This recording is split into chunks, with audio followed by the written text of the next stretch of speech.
Reprenons nos places. Je vous salue dans le précieux nom de notre Seigneur et Sauveur Jésus-Christ. Y a-t-il quelqu'un qui est dans la joie d'être là ce soir? Waouh! Prends plaisir à saluer la personne à côté de toi. Prends plaisir à les saluer et dites-lui que cette fois-là, c'est le pasteur Eric qui les salue.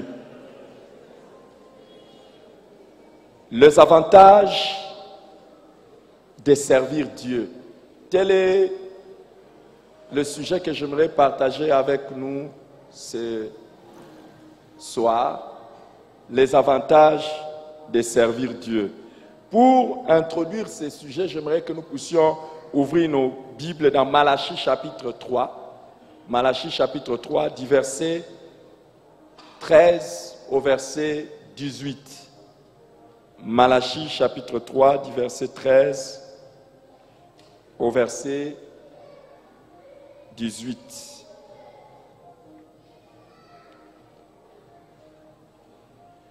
Nous lisons ceci.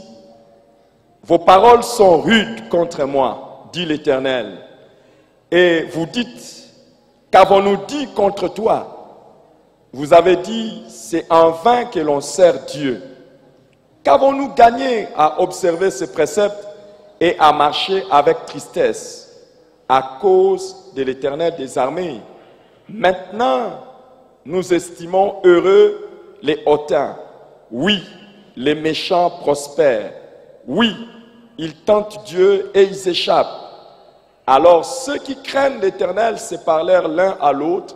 L'Éternel fut attentif et il écouta. Un livre de souvenirs fut écrit devant lui pour ceux qui craignent l'Éternel et qui honorent son nom. Ils seront à moi, dit l'Éternel des armées. Ils m'appartiendront au jour que je prépare. J'aurai compassion d'eux comme un homme a compassion de son fils qui les sert. Et vous verrez de nouveau la différence entre les justes et le méchant, entre celui qui sert Dieu et celui qui ne le sert pas. Amen. Le passage que nous venons de lire, c'est le 3e chapitre du livre de Malachie. Le livre de Malachie, vous savez que c'est l'un des derniers prophètes de l'Ancien Testament. Et quel était le message de Dieu à travers son prophète? Dieu était en train de faire des reproches à son peuple et aux sacrificateurs, c'est-à-dire des serviteurs de Dieu de l'époque, à cause de la qualité médiocre de leur service. Ils étaient en train de servir Dieu de manière médiocre.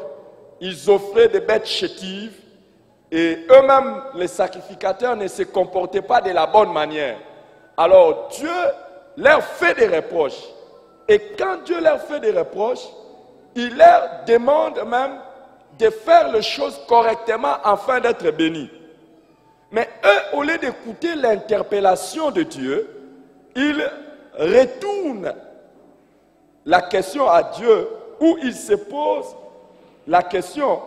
Ils disent, quel avantage il y a à servir Dieu? C'est là où nous sommes. Dieu dit, ce que vous faites n'est pas bien. Vous ne travaillez pas de manière correcte. Et vous offrez un service qui est médiocre. Si vous faites bien, vous allez être bénis. Eux maintenant, en retour, posent la question de savoir quel avantage il y a à servir Dieu. Quand pour eux, pour les gens de l'époque de Malachie, ceux qui ne servent pas Dieu, ils pensaient que ceux qui ne servent pas Dieu sont mieux et qu'ils ont plus d'avantages que ceux qui servent Dieu. Et c'est un peu les raisonnements que nous pouvons avoir aujourd'hui aussi dans beaucoup de gens. Quand nous regardons servir Dieu et ceux qui ne servent pas Dieu, nous pouvons dire que pour beaucoup de gens, ils pensent que ceux qui ne servent pas Dieu sont d'ailleurs mieux que ceux qui servent Dieu. Et c'est ce qu'ils étaient en train de dire. Alors, Dieu considère cela comme des paroles contre lui. Le fait de penser que ceux qui ne servent pas Dieu sont heureux, sont mieux Dieu dit vos paroles sont rudes. Vos paroles, bref, ou d'une autre manière, vos paroles sont méchantes.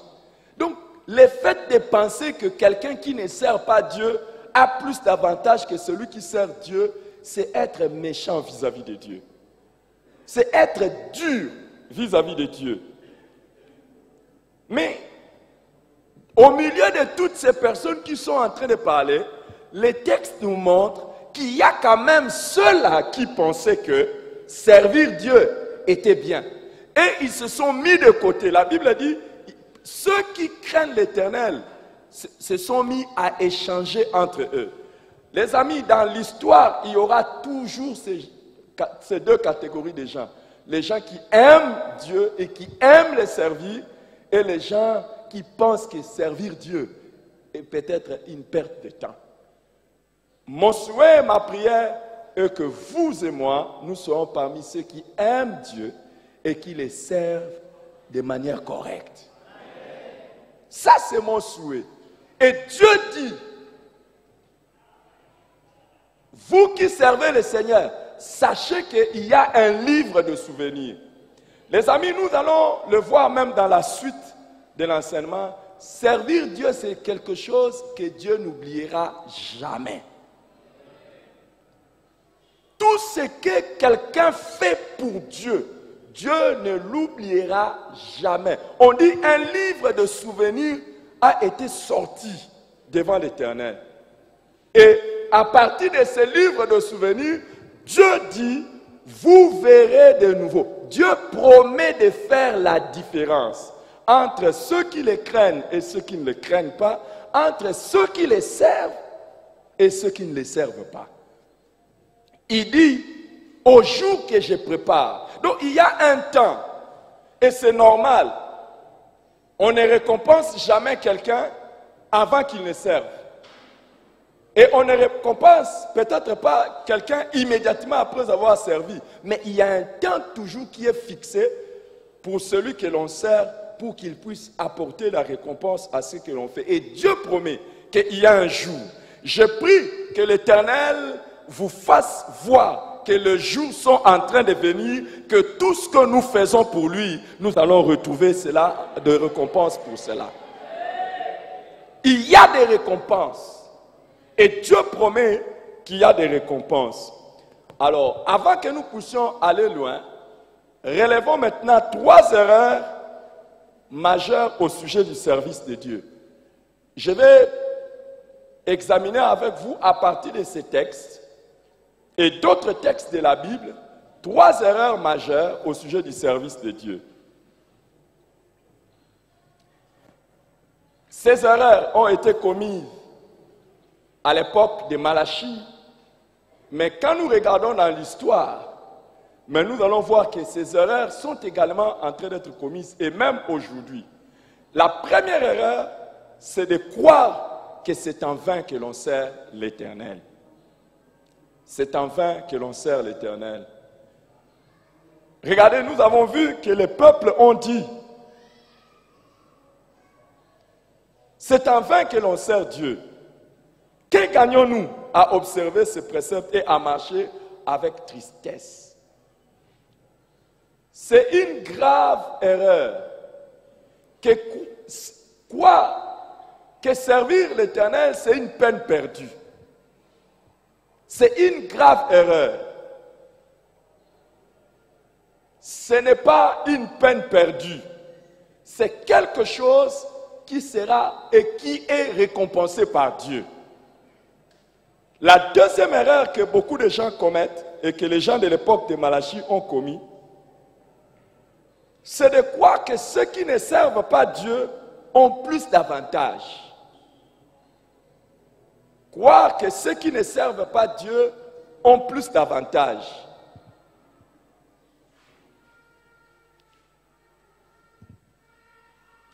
Une manière simple de le dire consiste simplement à dire qu'au fait, servir d'autres dieux, servir d'autres dieux a plus d'avantages que servir Dieu l'Éternel. Un peu comme si j'abandonnais Dieu pour faire autre chose, je gagnerais mieux que si je fais le travail de Dieu. Que ce soit innocent ceux qui sont en train de faire, s'ils le font pour nous perturber, que l'Éternel réprime les méchants.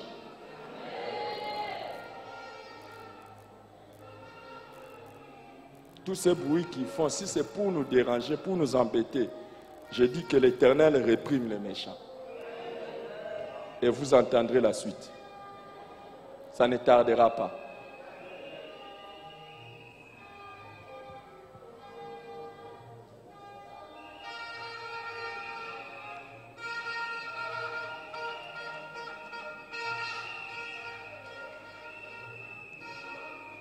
Les amis, à l'époque, les gens ont pensé que servir Dieu a moins d'avantages. Et c'est comme ça qu'ils se disaient, oh, ceux qui même n'acceptent pas d'obéir au commandement de Dieu, on les estime heureux. Mais les amis, quand vous regardez dans la Bible et quand vous regardez la fin de toutes choses, vous verrez que ceux qui servent Dieu ont plus d'avantages que ceux qui l'abandonnent. Ils peuvent avoir certains avantages qui paraissent être comme les meilleurs. Mais au final, c'est le service de Dieu qui paiera le mieux. La troisième erreur majeure que l'on commet, c'est d'ignorer les grandes récompenses liées au service de Dieu. Ignorer les grandes récompenses liées au service de Dieu. Les amis, regardez comment il se pose la question, quel avantage nous avons à servir Dieu? Et des fois à être triste à cause de ce que nous faisons. Pourquoi? Parce que c'est vrai que les services de Dieu demandent des sacrifices. Ils disent, quel avantage tirons-nous à être tristes? Au fait, s'ils sont arrivés à ce genre de questions, c'est parce qu'ils ignoraient les avantages qu'il y a à servir Dieu. Et plusieurs fois, vous allez vous rendre compte qu'il y a des gens, même quand vous leur demandez de servir Dieu, ils ne savent pas quel avantage ils gagneront en servant l'Éternel. Beaucoup de gens ignorent. Et si vous posez même la question à votre voisin, qu'est-ce que tu gagneras? Vous allez voir peut-être que certaines personnes vont donner des réponses de manière vague. Mais ils ne savent pas clairement qu'est-ce qu'ils gagneront. Lisez avec moi cette histoire dans Marc chapitre 10.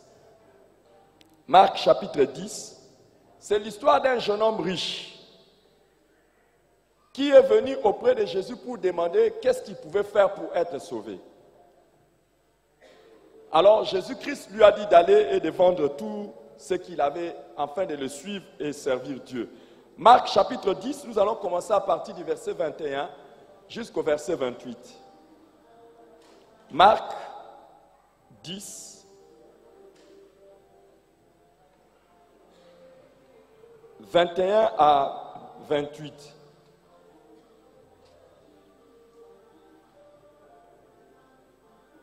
Alors Jésus, l'ayant regardé, l'aima et lui dit, il te manque une chose, va, vends tout ce que tu as, donne-le aux pauvres et tu auras un trésor dans les ciels.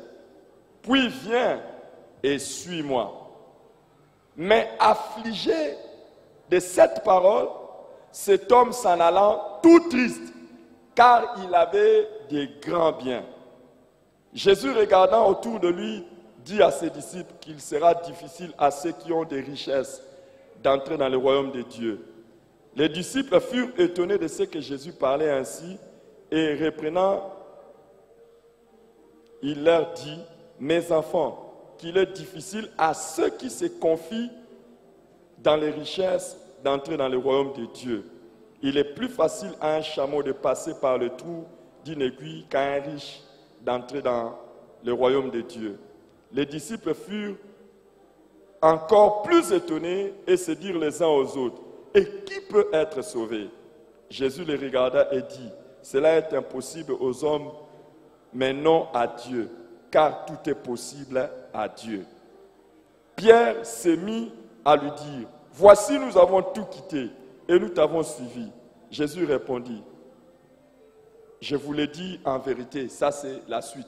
Vous voyez, quand Jésus demande à ce jeune homme d'aller tout vendre, de donner l'argent aux pauvres afin de le suivre, demande un peu à ton voisin s'il le ferait. Non, demande, ne le regarde pas, demande et reçois sa réponse. Si Jésus te demande d'aller vendre tout et de venir le suivre, demande à ton voisin qu'est-ce qu'il pense. Que pense-t-il? Qui a eu un voisin qui a dit je vais le faire? Qui a dit un voisin qui a dit je vais le faire? Ah oui les amis, c'est facile de dire je vais le faire lorsque vous n'avez pas une maison. Lorsque vous n'avez que des habits et 2 chaussures.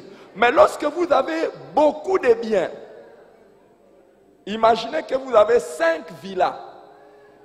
Et Dieu vous dit, allez vendre toutes les villas et venez suivez-moi. Vous allez faire quoi? Qu'allez-vous faire? Déjà que dans l'église, si l'on dit, ah, nous avons besoin de faire ceci, est-ce que tu peux offrir un peu d'argent? Tu as déjà du mal. Et si on te demande maintenant pour les services de Dieu de tout vendre, qui a eu un voisin qui a dit il est prêt à tout?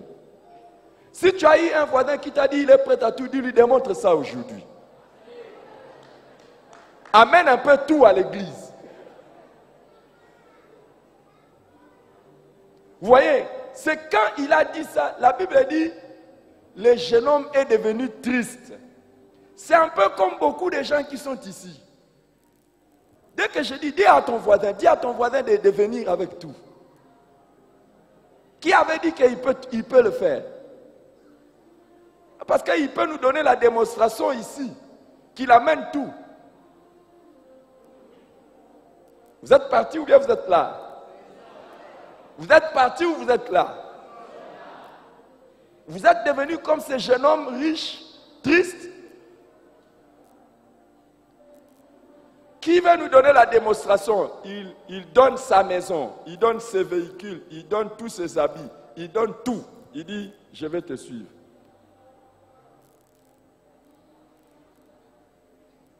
Il n'y a personne?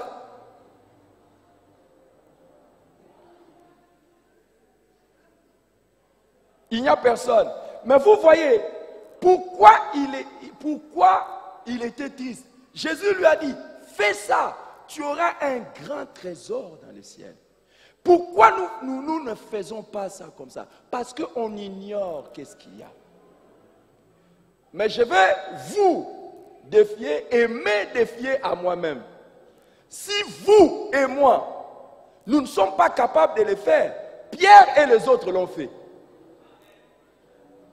Ils ont dit à Jésus, Maître, nous alors, nous avons tout quitté. Les amis, dans tout ce que tu n'es pas prêt à faire pour Jésus, sache qu'il y a quelqu'un qui est prêt à le faire. Il y a des fois, nous pensons que, ah non, non, non, ça c'est difficile à faire. Il y a des gens qui sont prêts à le faire.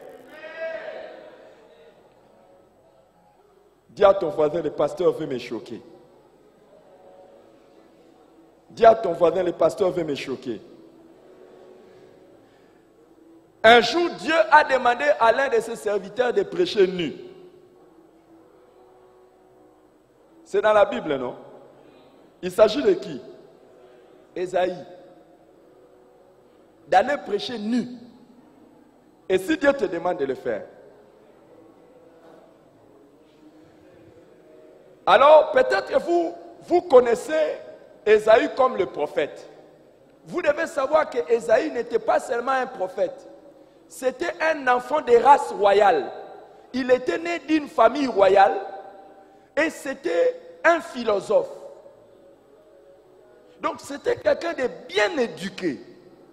Lisez les livres d'Ésaïe et vous allez voir, c'est la science. C'est quelqu'un de très intelligent. Mais Dieu lui dit, tu vas prêcher nu.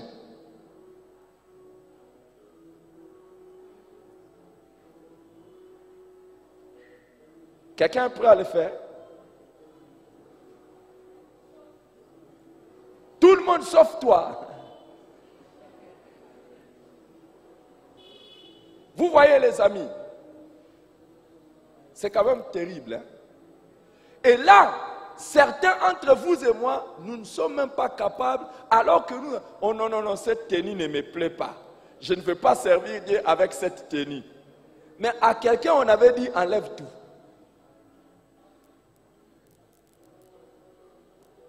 Et pourquoi quand Dieu nous demande des choses fortes, on n'est pas prêt à les faire? C'est parce qu'on ignore quelle récompense il y a à les faire.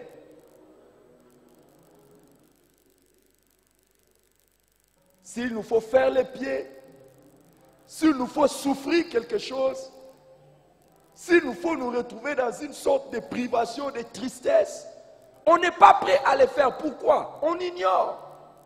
Et même Pierre, qui a fait même mieux que vous et moi, la circonstance où Pierre et les autres ont laissé tout, c'est lorsque Jésus a fait un miracle de la multiplication des poissons. Ils ont fait une pêche miraculeuse. Et après avoir fait cette pêche miraculeuse, que va-t-il arriver? Il leur dit, suivez-moi. Les amis, c'est après avoir eu les meilleurs salaires de leur carrière. Et Dieu dit, maintenant arrêtez, suivez-moi. Il y a des gens qui pensent que Dieu va les appeler quand ils sont encore au chômage. Imagine que tu es au chômage, c'est le jour où tu attrapes le meilleur travail de ta vie. Dieu te dit, maintenant suis-moi. Tu vas faire comment? Tu vas dire, Seigneur, je viens seulement de trouver du travail maintenant. Que je dois arrêter. Si le Seigneur te demande d'arrêter. Mais pourquoi nous ne sommes pas prêts à le faire? Et pourquoi nous ne sommes pas prêts à nous sacrifier? C'est pour une simple et bonne raison que nous ignorons quel est le salaire, quelle est la récompense que Dieu va nous donner quand nous servons le Seigneur. Que l'Éternel nous ouvre les yeux pour voir ce que nous gagnerons au lieu de voir ce que nous perdons.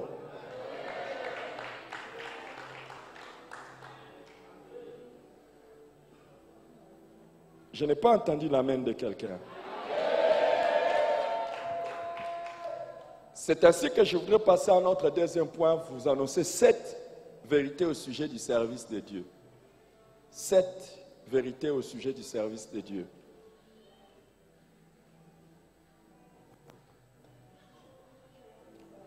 Cette vérité au sujet du service de Dieu. La première vérité est que servir Dieu est un choix. Servir Dieu est un choix. Dieu ne force jamais quelqu'un à le servir. Dieu appelle les hommes et les femmes à le faire et il attend leur réponse, leur engagement.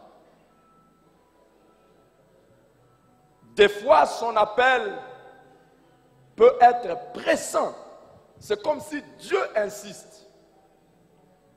Mais en fin de compte, il ne t'obligera jamais. Il ne te contraindra jamais. Tu restes libre de le faire ou pas. C'est ce que Josué a compris dans Josué chapitre 24, le verset 15. Il a dit aux gens de son époque, si vous ne trouvez pas bon de servir l'Éternel, choisissez aujourd'hui qui vous voulez servir. Ou les dieux que servaient vos pères au-delà du fleuve, ou les dieux des Amoréens dans les pays desquels vous habitez. Moi et ma maison, nous servirons l'Éternel. Je fais de la dernière phrase de Josué ma prière. Moi et ma maison, nous servirons l'Éternel. Choisissez qui vous voulez servir. Si vous ne voulez pas servir Dieu, ce n'est pas grave. mais moi et ma maison. Est-ce qu'il y a quelqu'un qui fait le choix de servir Dieu? Que l'Éternel voie ton choix et que l'Éternel te récompense. La deuxième vérité, c'est que servir Dieu est un privilège. Servir Dieu est un privilège.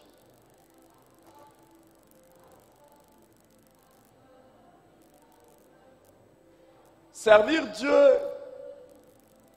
c'est se mettre au service, pas de n'importe qui.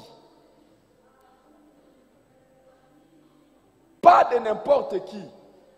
Mais c'est le grand Dieu que l'on veut servir. Le roi des rois. Le Seigneur des seigneurs. Servir Dieu est un honneur qu'il nous accorde. C'est un honneur qu'il nous accorde. C'est pour cela, David dit dans le psaume 65, le verset 5. Psaume 65, verset 5. Heureux celui que tu choisis et que tu admets dans ta présence, pour qu'il habite dans tes parvis. Nous nous rassasions du bonheur de ta maison, de la sainteté de ton temple. Amen. Heureux celui que tu admets. Les amis, il y a des personnes, il y a plus de bonheur à les servir juste par ce qu'ils sont que par ce que l'on gagne. Juste par ce qu'ils sont. Vous êtes heureux de les servir, mais pas par ce qu'ils vous donnent. Parce que ce sont des personnes de valeur. Et à combien plus forte raison notre Dieu?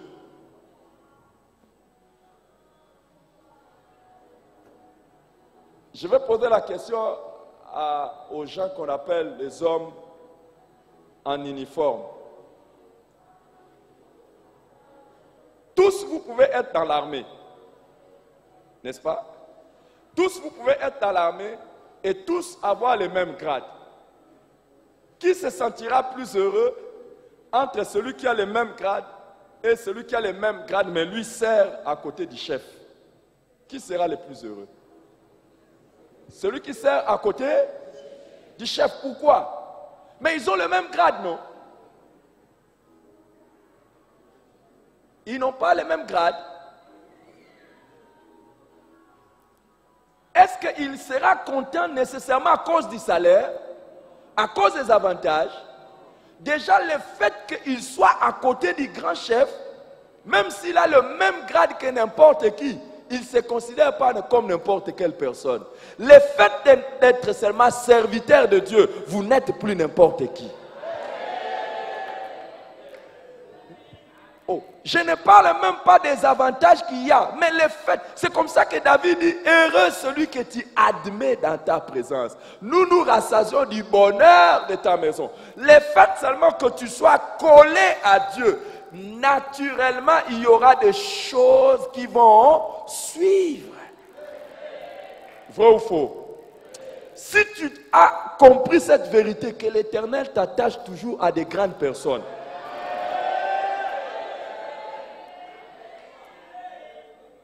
Alléluia. Et les amis, ça c'est l'un des secrets de la vie.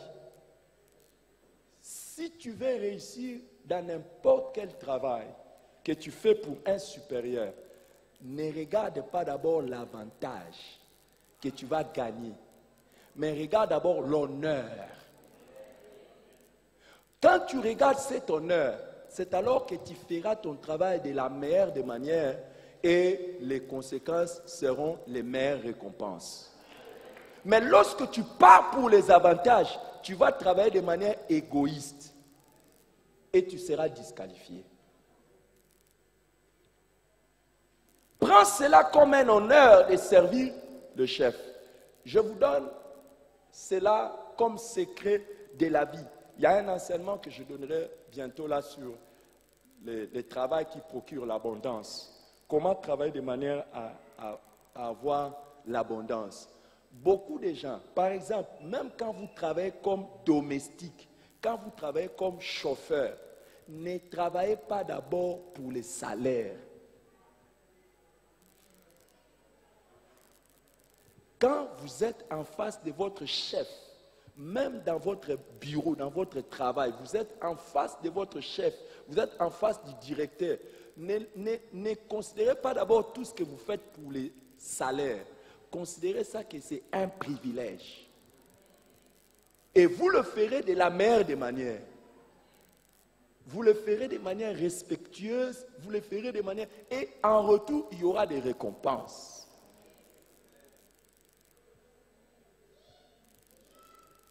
C'est un honneur pour moi d'ouvrir pour vous la porte. Vous croyez que le patron ne sentira pas ça? Il ne sentira pas ça.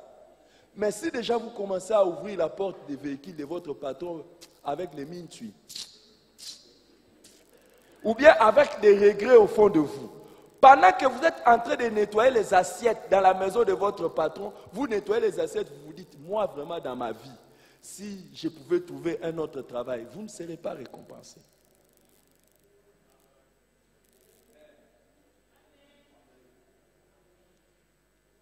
Vous êtes à l'hôpital en train de soigner les gens, vous vous dites, si je pouvais être médecin, vraiment c'est médecin qui nous envoie, nous les infirmiers, faire ceci ou cela, tu ne feras pas ton travail. Mais si tu considères que c'est un privilège, un honneur d'être là, tu feras de la manière correcte. Et ce n'est pas des hommes, c'est mystérieux, ta promotion viendra d'en haut. Et considère déjà le fait de servir Dieu comme un honneur. Les amis, nous allons voir dans la suite de l'enseignement que les gens qui servaient Dieu de cette manière, Dieu les honorait. La Bible dit, j'honore ceux qui m'honorent. Le fait que je sois en train de vous prêcher, c'est un honneur. C'est un privilège. Être serviteur de Dieu, c'est un honneur. Et c'est comme ça que vous voyez des fois, moi, il y a des amis qui marchent avec moi quand nous faisons des pieds ou bien nous faisons des choses très difficiles pour Dieu. Ils s'étonnent, ils disent, ah, mais comment il accepte de faire des choses difficiles comme ça? Je dis, oh, c'est un honneur pour moi. C'est un privilège. C'est même un privilège de souffrir pour Dieu. Et je sais que si le Seigneur voit que c'est un privilège, qu'est-ce qu'il fera? Il m'honorera. Alléluia. Troisième vérité, nous l'avons déjà dit, d'une certaine manière, en évoquant les erreurs. Servir Dieu n'est pas vain. Servir Dieu n'est pas vain. Ce n'est pas inutile. Ce n'est pas une peine perdue. Servir Dieu n'est pas servir à une cause qui ne rémunère pas. Servir Dieu n'est pas sans résultat. Il y a des résultats. Ce n'est pas vain. C'est pour cela, dans 1 Corinthiens chapitre 15, le verset 58, 1 Corinthiens chapitre 15, le verset 58, l'apôtre Paul dit, « Ainsi, mes frères bien-aimés, soyez fermes et inébranlables, travaillant de mieux en mieux à l'œuvre du Seigneur, sachant que votre travail ne sera pas vain dans le Seigneur. » Il y a des choses que l'Éternel va te donner. Ce n'est pas en vain. Quatrième vérité.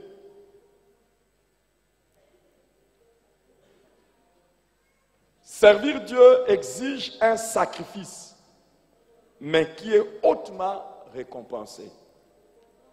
Servir Dieu exige un sacrifice, mais qui est hautement récompensé.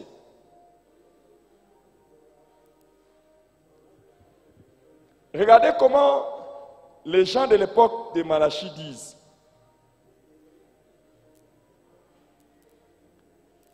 Qu'avons-nous gagné à observer ces préceptes? à marcher avec tristesse à cause de l'Éternel. Vous savez les amis, quand nous voulons servir Dieu, il y a des sacrifices que nous allons consentir. Il y a des choses que nous allons faire qui nous feront peut-être souffrir et qui seront difficiles à faire pour chacun de nous. Les apôtres, Jésus leur a dit de tout quitter pour lui. Tout quitter pour lui. À ce jeune homme, il lui dit, va et vends tout. Le jeune homme n'a pas fait. Il y a un sacrifice. Les amis, déjà mettons dans notre esprit que les services de Dieu, ce n'est pas quelque chose qui ne nous coûte rien. Ça nous coûte quelque chose. Mais ce que ça nous coûte n'est pas comparable à ce que ça nous récompense. Quand Pierre a demandé à Jésus, nous avons tout quitté, qu'est-ce que nous gagnerons? Regardez ce que Jésus lui dit. Commençons maintenant dans Marc chapitre 10, 29 à 30. Jésus répondit, Marc 10, 29 à 30. Jésus répondit, je vous le dis en vérité, il n'est personne qui, ayant quitté à cause de moi et à cause de la bonne nouvelle, sa maison, ou ses frères, ou ses sœurs, ou sa mère, et ou son père, ou ses enfants, ou ses terres, ne reçoivent au centuple présentement dans ce siècle-ci des maisons, des frères, des sœurs, des mères, des enfants et des terres avec des persécutions. Et dans les siècles à venir, la vie éternelle. Amen. Vous voyez, il y a quelque chose à quitter. Il y a quelque chose à quitter. Chaque fois que Dieu nous demande de les servir, si tu n'es pas... Écoutez les amis, d'ailleurs la majorité des gens qui ne servent pas Dieu, c'est parce qu'ils ont justement des raisons pour lesquelles ils ne veulent pas abandonner quelque chose. Le travail de Dieu t'exigera tes talents. Le travail de Dieu t'exigera ton temps. Et le travail de Dieu t'exigera ton trésor. Et ce sont les 3 T. Le travail de Dieu t'exigera quoi? Ton talent. Le travail de Dieu t'exigera quoi? Ton temps. Et le travail de Dieu t'exigera quoi? Ton trésor. Demande à ton voisin, qu'est-ce qu'il est prêt à donner à Dieu? Son temps, ses trésors ou ses talents? Les temps, les trésors et les talents. Normalement, tu ne peux pas, si tu as toujours, je n'ai pas le temps, tu ne serviras pas Dieu.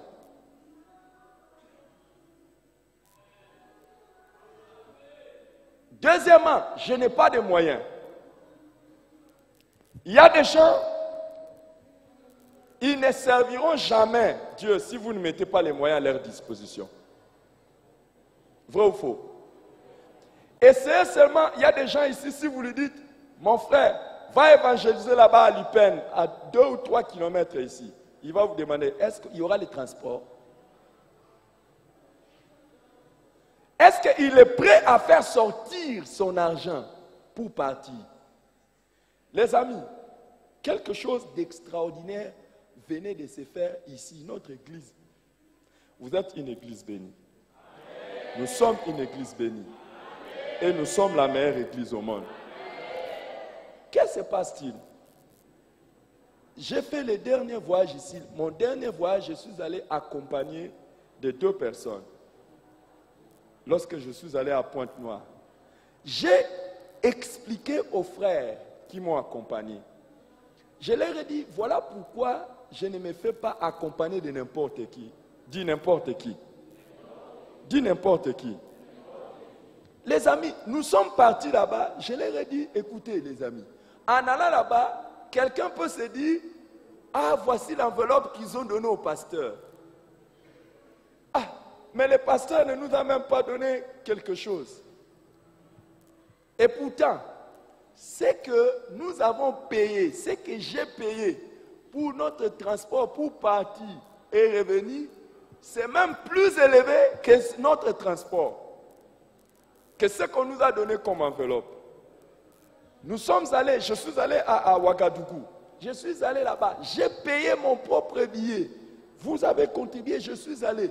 Les amis, si tu n'es pas prêt à sacrifier ton argent, à sacrifier ton temps, à sacrifier tes talents, ne crois pas que tu es au service de Dieu.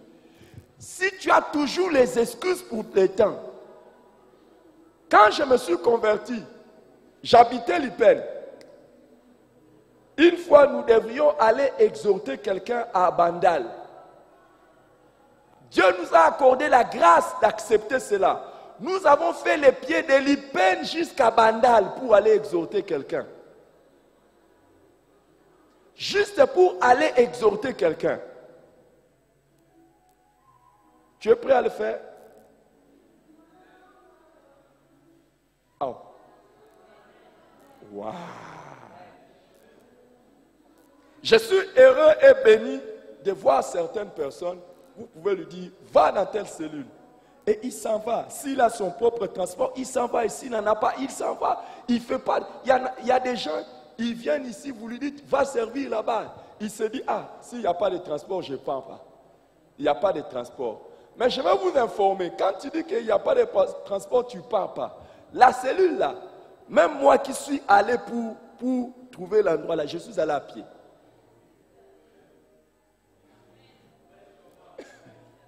Moi-même, ton pasteur, je suis allé à pied. J'ai fait les pieds, je suis arrivé jusque là, je reviens. Maintenant, toi, on te demande, va maintenant travailler là-bas, tu dis, les transports. Ah, vous êtes partis.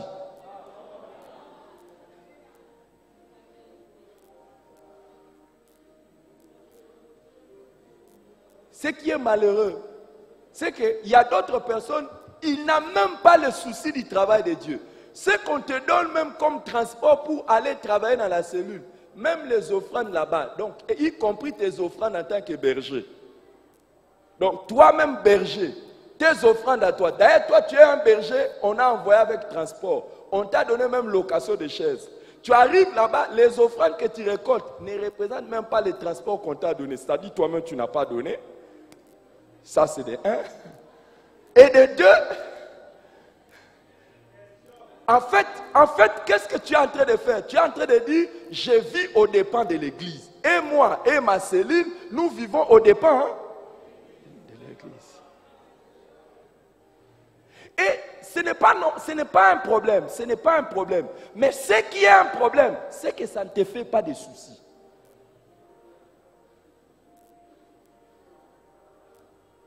C'est normal, le peuple est en train d'être enseigné. Mais est-ce que ça te fait des soucis? Les amis, je vais vous dire, servir Dieu, si tu veux vraiment, il faut avoir l'esprit de sacrifice. Les Pierre et les autres ont tout quitté pour Jésus. Déjà, on regarde une personne bien convertie. Si vous avez besoin de jauger la véritable conversion de quelqu'un, je vais vous donner un des grands secrets. Regardez seulement la conversion de sa poche. On raconte l'histoire d'un pasteur qui était en train de baptiser les gens. Pendant qu'il baptisait les nouveaux convertis, vous suivez? Vous suivez? Vous êtes avec moi? Il voulait baptiser les gens. Il était déjà dans l'eau. Il y a une personne qui était déjà dans l'eau. Il dit, non, non, non, pasteur, pardonnez-moi. Je dois d'abord sortir pour enlever mon portefeuille. Il dit, tu vas rester ici. Dans l'église, j'ai déjà beaucoup de gens que j'ai baptisés sans portefeuille. Je veux que ton portefeuille soit aussi baptisé. Allez, dans l'eau au nom de Jésus-Christ. Est-ce que vous avez compris? Donc le pasteur s'est rendu compte que beaucoup de gens qu'il a baptisés, ils étaient baptisés, mais leur portefeuille n'était pas baptisé. Je ne sais pas si vous comprenez. Il y a des gens qui se convertissent et leur poche ne se convertit pas.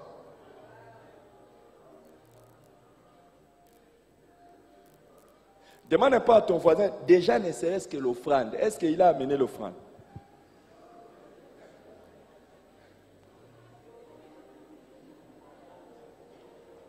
Les amis, dans le service de Dieu, si vous n'êtes pas prêts au sacrifice, vous allez vous servir au lieu de servir Dieu. Dans les services de Dieu, si vous n'êtes pas prêts au sacrifice, vous allez vous servir au lieu de servir Dieu.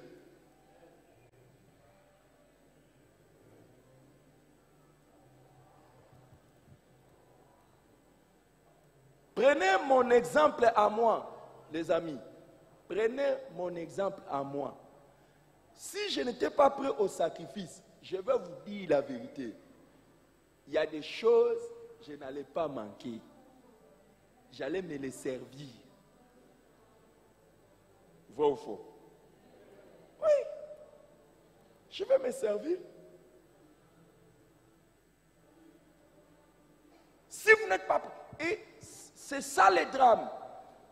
C'est un sacrifice, mais un sacrifice hautement récompensé. Jésus dit, ce que tu sacrifies, tu le retrouves au centuple. Ça veut dire quoi? Tout ce que tu perds, Dieu te donne combien? Fois 100. L'Éternel compte le nombre de pas que tu fais à pied pour aller et annoncer la bonne nouvelle, pour aller chercher une âme et la mener à l'église. Il dit, ce monsieur a fait 100 kilomètres. Il faut que je les récompense avec des facilités de combien? De 100 000 kilomètres. Et Dieu va te récompenser de ça. Il y aura des facilités de ta vie au nombre de kilomètres que tu as parcouru à pied. Tout ce que tu investis, tu payes les transports pour quelqu'un pour qu'il vienne à l'église. Dieu note cela. Il va te récompenser à combien? 100 fois. Tu es en train de suer. Tu es en train de suer à cause du travail de Dieu. Tu transpires. Dieu regarde cette transpiration. Il dit, tu dois recevoir combien? 100 fois plus. Tout ce que tu feras, sache que Dieu te retournera combien? 100 fois. Et où c'est? Ici sur la terre et puis au ciel. Il y a toujours un sacrifice à faire. Et les amis, Dieu au ciel voit. Moi, j'ai compris cela. Je ne crains jamais, même quand il s'agit de donner, quand il s'agit de me sacrifier, Pourquoi? Ça revient toujours fois 100.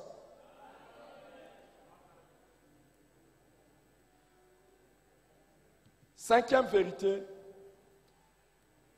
servir Dieu a beaucoup d'avantages. Beaucoup d'avantages. Nous l'avons vu. Non seulement ça revient au centuple, mais dans Exode chapitre 23, Exode 23, 25 à 27. Prenez ça.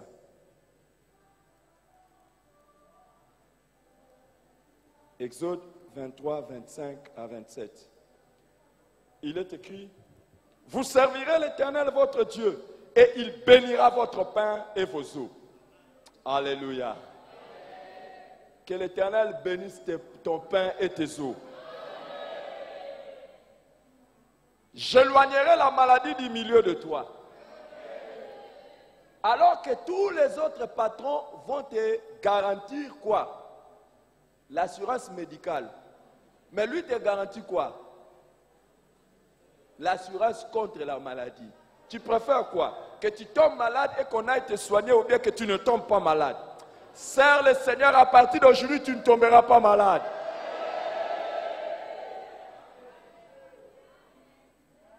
Et il dit,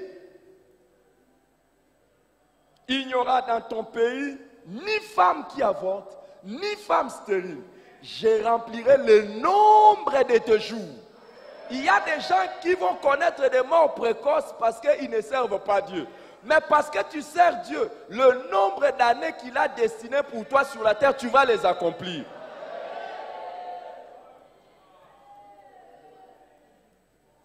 Il regarde. Et nous allons voir plus tard, quand nous allons parler des différentes récompenses, vous allez voir que même l'Éternel ajoute des années à ceux qui le servent.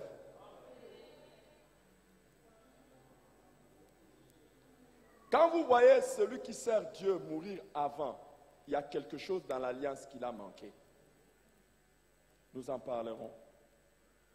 Et il dit aussi, j'enverrai ma terreur devant toi. Je mettrai en déroute tous les peuples chez lesquels tu arriveras. Et je ferai tourner le dos devant toi à tous tes ennemis. Il n'y aura jamais un ennemi qui te regardera en face. Waouh! Qui qu'il soit un sorcier, qu'il soit un occultiste, qu'il soit un démon, qu'il soit le diable lui-même. L'Éternel dit, je tournerai le dos devant toi à tous tes ennemis. Quand nous allons parler des différentes récompenses et qu'on arrivera à ce point, vous allez voir, c'est sérieux. Servir Dieu, c'est sérieux. Sixième vérité. Servir Dieu qualifie pour un héritage prophétique. Il y a des prophéties qui ne sont réservées qu'à ceux qui servent Dieu. Il y a des prophéties qui ne sont réservées qu'à ceux qui servent Dieu. Regardez Ésaïe chapitre 54, le verset 17. Beaucoup de gens disent ça, mais ils ne savent pas qu'il y a une condition. Ésaïe 54, 17. Qui peut réciter ça? Toute arme forgée contre toi sera sans effet. Et toute langue qui s'élèvera en justice contre toi, tu la condamneras. Tel est l'héritage des serviteurs de l'Éternel. Tel est le salut qui leur viendra de moi, dit l'Éternel. Est-ce qu'on peut répéter toute arme forgée contre toi? Ésaïe 54, verset 17. Toute arme forgée contre toi sera, et toute langue qui s'élèvera en justice. Tel est l'héritage. Dis à ton voisin, si tu n'es pas serviteur de Dieu, ne dis plus jamais ça.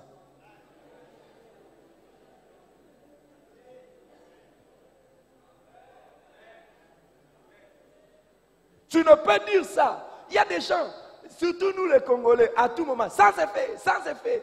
Même les païens, sans effet. Ça ne marchera pas, sans effet. Sans effet, comment sans effet? Toi, tu es serviteur de Dieu. Qu'est-ce que tu fais dans le service de Dieu pour que tu dises sans effet?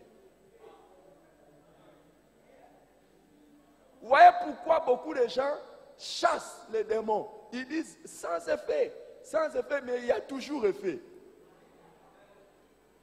Parce qu'ils ne sont pas qualifiés à cet héritage. Qu'est-ce qu'il fait pour Dieu? Qu'est-ce que tu fais pour Dieu pour que Dieu dise que tu dises sans effet?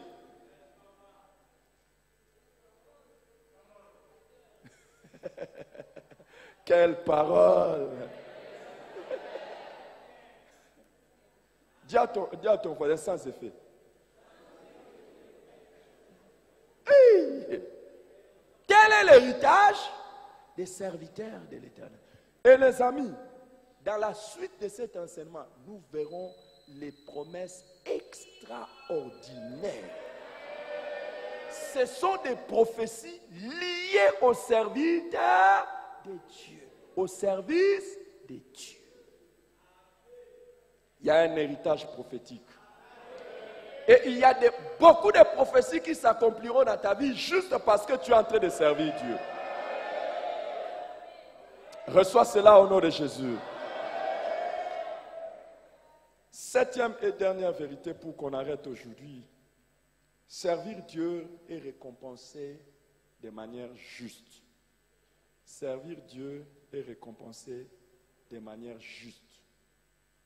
Hébreux chapitre 6, le verset 10 nous dit, car Dieu n'est pas injuste pour oublier votre travail et l'amour que vous avez montré pour son nom, ayant rendu et rendant encore des services aux saints. Dieu n'est pas injuste. Il n'y a rien que vous faites pour lui qu'il ne va pas récompenser. Il n'y a rien. Si vous avez balayé une chaise, Hébreux 6, 10. Hébreux 6, 10. Si vous avez balayé une chaise, il vous récompensera pour ça. Vous avez ramassé une feuille de papier afin que sa maison soit propre. Dieu n'oubliera pas ça. Même les plus petits des services que vous avez faits, vous êtes allé nettoyer les toilettes afin que dans sa maison, les toilettes soient propres. Ne pensez pas que Dieu oublie. Il n'oublie pas les odeurs que vous avez avalées. Les choses que Dieu n'oubliera jamais ça. Et Dieu n'oubliera pas toute personne à qui vous avez annoncé l'évangile. Dieu n'oubliera pas toute personne à qui vous avez tendu l'invitation pour qu'il vienne à l'église. Dieu n'oubliera aucune prière que vous avez faite pour quelqu'un. Dieu n'oubliera pas ça. Vous avez prié pour quelqu'un, Dieu n'oubliera pas ça. Juste une prière, même si ça n'a fait que 30 secondes, Dieu n'oubliera pas.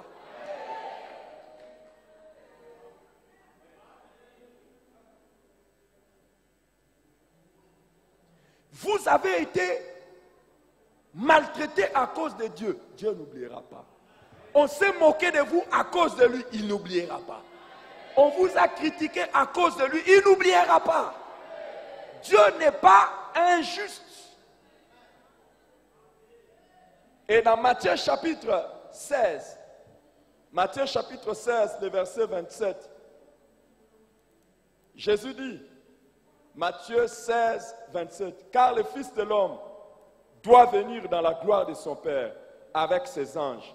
Alors il rendra à chacun selon ses œuvres. On t'a demandé de chanter, tu n'as pas boudé, tu as chanté, Dieu n'oubliera pas. Mais aussi, on t'a demandé de chanter, tu as boudé, Dieu n'oubliera pas. On t'a envoyé diriger une cellule, tu as dit, non, moi je ne partirai pas, Dieu n'oubliera pas. Dieu n'est pas injuste. Comment une autre personne a accepté, toi tu n'as pas accepté. On t'a dit, la moisson est grande, il y a peu d'ouvriers, Dieu a besoin de toi. Non, je n'ai pas le temps, Dieu n'oubliera pas. Toutes tes excuses pour ne pas servir Dieu, Dieu n'oubliera pas. On t'a placé que tu diriges une cellule, que tu fasses ceci, tu as toujours des raisons, Dieu n'oubliera pas. Vous pensez que celui qui n'a pas de raisons, Dieu ne va pas oublier. Et toi qui as des raisons, Dieu va oublier. Non.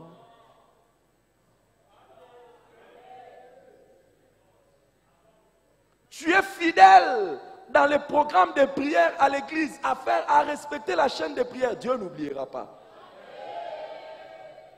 Dieu n'oubliera pas. Tu ne viens jamais en retard au culte. Dieu n'oubliera pas. Tu viens toujours en retard. Dieu n'oubliera pas. Tu ne fais rien à l'église. Dieu n'oubliera pas. Tu discutes toujours ce qu'on te demande de faire à l'église. Dieu, oh, mais dites ça, non? Dieu n'est pas injuste. Tu es toujours quelqu'un qui prend des congés dans le travail de Dieu. Dieu n'oubliera pas. Tu es celui qui fait le travail de Dieu avec négligence. Oh, vous ne connaissez pas la phrase? Dieu n'oubliera pas. Répétez, Dieu n'oubliera pas. Tu te sacrifies corps et âme avec tes moyens. Dieu n'oubliera pas.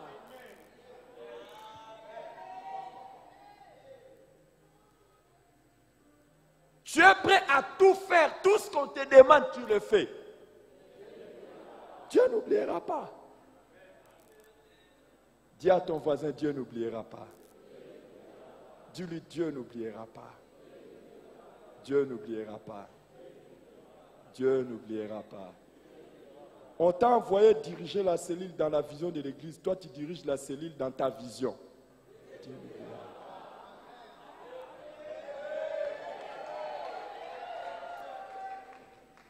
Fais les choses comme on t'a demandé de faire. Tu ne veux pas faire. Dieu n'oubliera pas. Le pasteur n'est pas là. Hein. Le superviseur n'est pas là. Le cordon n'est pas là. Tu fais les choses à ta manière. Dieu n'oubliera pas. Tu prends les offrandes de la cellule, tu donnes un mauvais rapport.